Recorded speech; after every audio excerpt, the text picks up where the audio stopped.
നമസ്കാരം. രാഹുൽ മാങ്കൂട്ടത്തിൽ MLA ഉൾപ്പെട്ട ലൈംഗിക പീഡന പരാതിയിൽ നിലവിൽ രജിസ്റ്റർ ചെയ്തിരിക്കുന്ന FIR നിയമപരമായി തന്നെ നിലനിൽക്കുന്നതല്ല എന്ന കാര്യത്തിൽ ഗൗരവകരമായിട്ടുള്ള നിരീക്ഷണങ്ങളാണ് ഉയർന്നു വരുന്നത്. 2024 ജൂലൈ മാസം രാജ്യത്ത് നിലവിൽ വന്ന പുതിയ ക്രിമിനൽ നിയമമായിട്ടുള്ള BNSS പ്രകാരമാണ് ഈ കേസ് കൈകാര്യം ചെയ്യേണ്ടത്.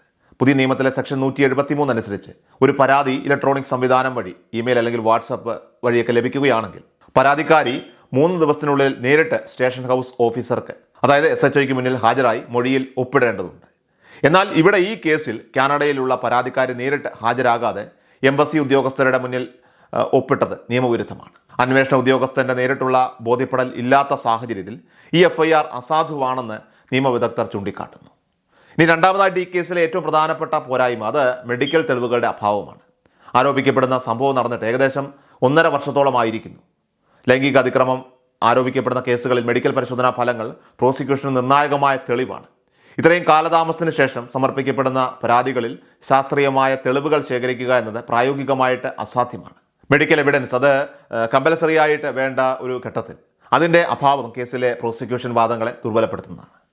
കോടതിയിൽ ഹാജരാക്കുന്ന മറ്റ് ഏതൊരു ഡിജിറ്റൽ തെളിവുകളെക്കാളും പ്രാധാന്യം ഇത്തരം ശാസ്ത്രീയ പരിശോധനകൾക്ക് ഉണ്ടെന്നിരിക്കെ നിലവിലത്തെ സാഹചര്യത്തിൽ പ്രതിഭാഗത്തിനത് അനുകൂലമാണ്. ജുഡീഷ്യൽ ഫസ്റ്റ് ക്ലാസ് മജിസ്ട്രേറ്റ് കോടതി രാഹുലിന് ജാമ്യം നിഷേധിച്ചത് അത് പ്രോസിക്യൂഷൻ്റെ വിവാദപരമായിട്ടുള്ള ചില വാദങ്ങൾ അംഗീകരിച്ചുകൊണ്ടാണ്. പ്രതി സ്ഥിരം കുറ്റവാളിയാണെന്നും കൂടുതൽ പരാതികൾ വരാൻ സാധ്യതയുണ്ടെന്നും പ്രോസിക്യൂഷൻ കോടതിയിൽ വാദിച്ചു. എന്നാൽ നിയമപരമായി ഒരാളെ മുൻ കുറ്റവാളി എന്ന് വിശേഷിപ്പിക്കണമെങ്കിൽ മുൻപ് ഏതെങ്കിലും കേസിൽ കോടതി അയാളെ ശിക്ഷിച്ചിരിക്കണം. രാഹുലിൻ്റെ കാര്യത്തിൽ അത്തരമൊരു ശിക്ഷാവിധി നിലവിലില്ല.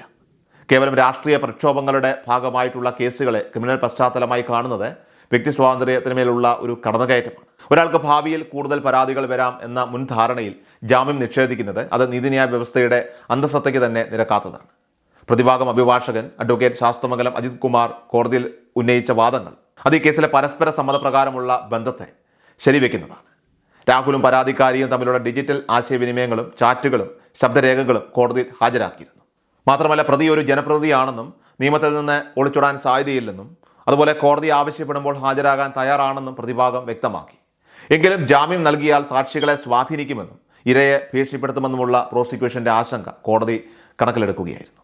സെഷൻസ് കോടതിയിൽ വിസ്തരിക്കേണ്ട ഗുരുതരമായിട്ടുള്ള സ്വഭാവമുള്ള ഒരു കേസായതിനാൽ ജാമ്യം അനുവദിക്കാൻ കഴിയില്ല എന്ന നിലപാടാണ് കോടതി സ്വീകരിച്ചത്. വീഡിയോ കോൺഫറൻസിംഗ് വഴി രഹസ്യമൊഴി രേഖപ്പെടുത്താനുള്ള അന്വേഷണ സംഘത്തിൻ്റെ നീക്കം നിയമപരമായിട്ട് ചോദ്യം ചെയ്യപ്പെടേണ്ടതാണ്.